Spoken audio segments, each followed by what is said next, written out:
ddaru taid fi agor y garej gyntaf fan hyn yn 1922. Ond, y mwy ddiweddar, oedd dyn oedd fi ar adeilad eisiau gwerthu. Oedd yr unig cynigion oedd wedi gael i fflatno'r lle a adeiladu tai marchnad agorad, ailgartrefi a tai ha fysa nhw mwy na lai.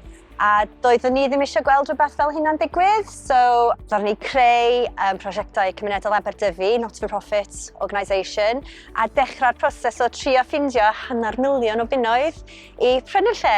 A diolch yn fawr iawn i Gyngor Gwynedd a'r SPF, da ni di lwyddo. The purchase was completely done with SPF funding, with the fantastic help of Gwynedd Council. It's virtually all been funded through SPF. Fysa na ddim swyddfa post na garej yn Aberdyfi heb SPF. Da ni di achub 8 job trwy prynu'r lle yma. Wel, mwy wrach na 8, ond da ni di achub y swyddi yn y siop a'r swyddfa post fan hyn, a hefyd mae yna garej yn y cefn, a fysa bob dim yn gorfod cael lawr os oedd ni heb prynu'r adeilad. So.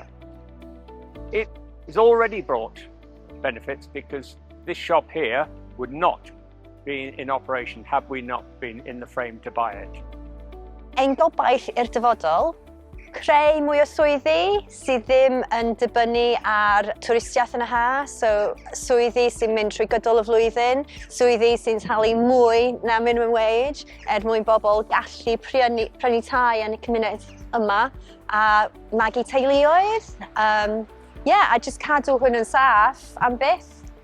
So we're hoping a little hub of enterprise here is what we hope.